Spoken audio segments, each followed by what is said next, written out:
How to learn new skills faster. Explained simply. Hello there. Today, we're going to talk about how your brain learns new skills and how you can master anything faster. Whether it's skateboarding, playing guitar, dancing, or even solving math problems. The science behind learning skills. Your brain has two main ways of learning physical skills.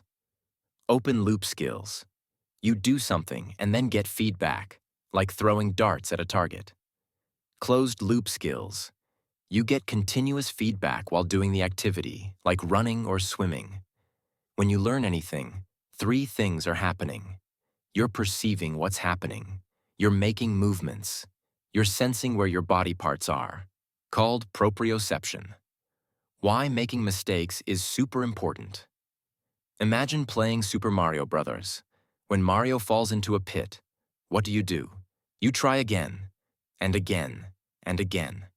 All these attempts teach your brain how to beat the level. Scientists discovered something fascinating.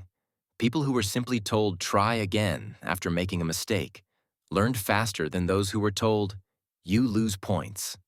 Why? Because the first group made more attempts. There was this cool experiment with mice in a tube. The winners were always the ones that made more attempts, even if they sometimes failed. The Hollywood myth versus reality. Hollywood movies sometimes show people instantly learning skills by taking a special pill or downloading knowledge. That's not real. Then there's the famous 10,000 hours rule that says you need to practice for 10,000 hours to master something. That's not quite right either. The truth? It's not about time. It's about repetitions. The more attempts you make, the faster you'll learn. 3 simple steps to learn any skill. Do lots of repetitions. As many as you safely can in your practice session. The number of attempts matters more than how long you practice. Don't fear mistakes. Mistakes are essential. They tell your brain, hey, something's not working here. Fix it. Without mistakes, your brain doesn't know what to improve. After training, do nothing. This sounds strange, but after practicing a new skill, give your brain 5 to 10 minutes of quiet time. Don't look at your phone or learn something else. Your brain is rewriting what you've learned during this time. What helps and what doesn't. Visualizing practice. It helps, but it's not as good as actual practice. Your brain needs to feel your body's movement. When you imagine doing something, it activates the upper part of your brain's motor system, but not the parts that actually execute movements. Slow motion movements. These help, but only when you're already somewhat good, about 20 to 30% success rate. At the beginning, it's better to practice at normal speed because you need to make productive mistakes. Using a metronome. Great tool. When you're already decent, use a metronome to set your pace. It helps you do more repetitions and learn faster by focusing your attention on the rhythm rather than overthinking your movements. Supplements. Things like caffeine or alpha-GPC might help a bit by improving your power output or focus, but they're just supporting tools. They won't replace the need for repetitions and focused practice. The sleep connection. Getting proper sleep after skill practice is crucial.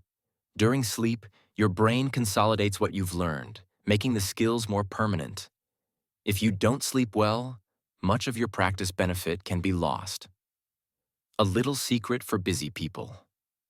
If you're short on time, remember, an intensive 10 minutes of practice with many repetitions is better than an hour of lazy training. The most important thing is simply to try, and try again. Your brain loves repetitions, even the unsuccessful ones. That's the fastest path to mastery. Quick quiz for viewers. Test your understanding with these open questions. Explain in your own words why the number of repetitions is more important than the total hours of practice when learning a new skill. How do mistakes actually help your brain learn faster? What's happening inside your brain when you make an error? Describe what you should do immediately after practicing a new skill and explain why this waiting period is important. At what stage of learning would slow motion practice be most helpful, and why isn't it ideal for complete beginners? How does sleep affect skill learning? And why is it important to get good sleep after practice sessions? Now you know how to learn anything faster. Go out there and start making productive mistakes. It's the best path to becoming a master.